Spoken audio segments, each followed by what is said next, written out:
After the fall of the Dark Lord Sauron, Middle-earth believed it had won. The One Ring was lost. Sauron was finally defeated. The last alliance had broken its body, but evil does not die. It always has a way of regathering, far from the sight of kings and noble elves, far from the watchful eyes of the mighty elves. A shadow began to take shape and form once more. No, it was not in Mordor. No, it did not come from there. But in a place long feared and hated, a place of forgotten magic and ancient sorcery. Dol Guldur lay hidden, untouched and undisturbed. And there, suddenly, a new name began to whisper softly through the woods. A name that was long forgotten, a name that had been only whispered once before, a name that was spoken by a figure now lost to history, a name that was whispered with a strange, haunting intensity, and a strange, haunting force began to be felt in every corner of the world. After the epic triumph, when Sauron took his epic tumble, Middle-earth let out the most glorious sigh of relief. The colossal war of the Last Alliance had finally come to a thunderous end. Isildur, that brave soul, sliced the ring right off Sauron's gnarled hand. And just like that, the Dark Lord's physical form was obliterated. Poof, gone. But hold on a damn minute. The ring? It was still kicking. And that, oh boy, that flipped the script entirely. Isildur snatched it up, not as some wicked weapon of doom, not as a cursed trinket of despair, but as Wergild a hefty payment for his father and brother, like a cosmic you owe me one. And in that monumental choice, the Third Age was already bleeding out. The catastrophe of Gladden Fields. Fast forward 2 years, right on the banks of the mighty Anduin, right where the rivers wind their way between old and ancient woodland. You can almost hear the echoes of the battles that took place there during the last War of the Ring. The drama unfolded before your very eyes, as if it were yesterday. Out of nowhere, Isildur, the ruthless wizard who had claimed the One Ring for himself, gets blindsided. Suddenly, everything just goes haywire.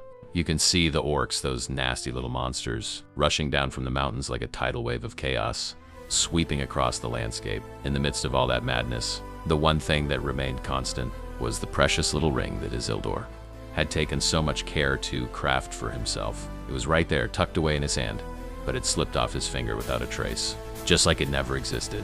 That's right, folks. The moment those words left his lips, the king of Gondor, dead, gone, finito, the ring, it wasn't destroyed, it wasn't even protected. It was simply lost. And with that loss, we all lost all sense of certainty right there and then. But what the heck are we gonna do now? Where do we even begin to find our way with everything that has just happened? That's what we are going to have to come to terms with if we are going to survive this catastrophe right up until the end, even if it takes us all of another year or so.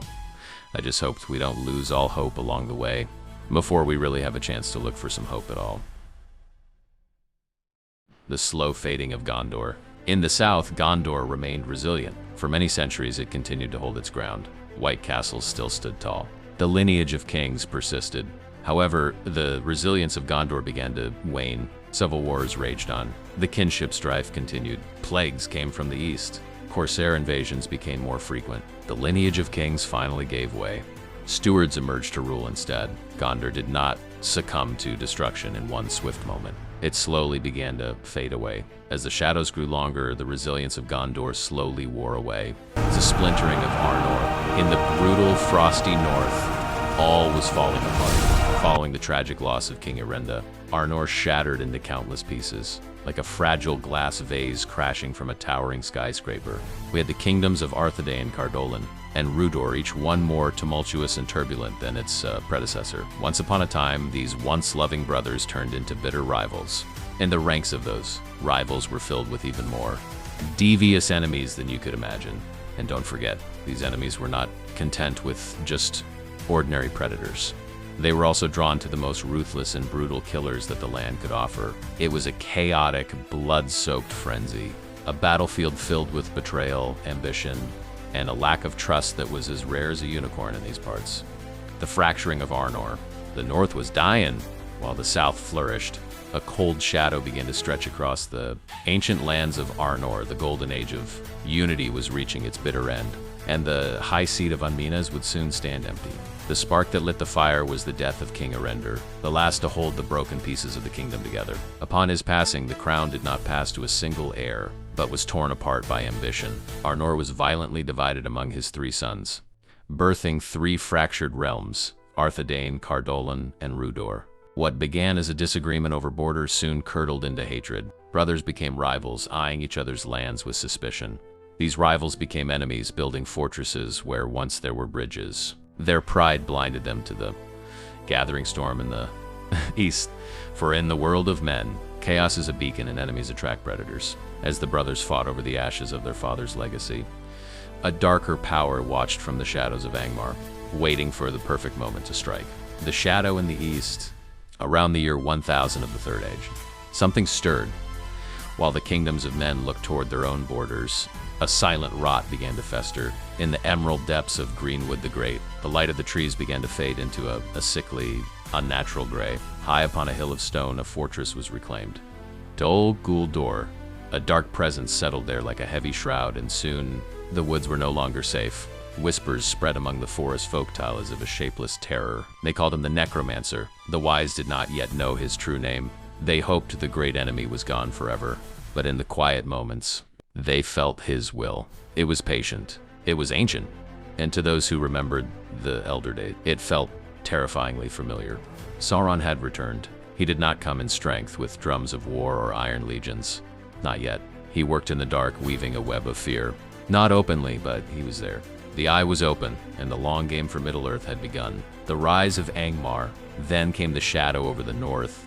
Beyond the jagged peaks of the misty mountains, a new and terrible kingdom emerged from the frozen wastes, Angmar. Its ruler was no mere mortal king, but the most dreaded servant of the Eye, the Lord of the Nazgul.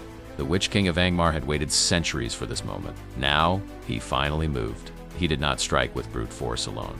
He was a master of malice. He fed the bitter divisions of Arnor, whispering in the ears of the desperate. He corrupted Rudor, turning brother against brother, and waged a relentless, grinding war. One by one, the northern kingdoms crumbled under the weight of his sorcery. First, Cardolan fell, its people withered by plague.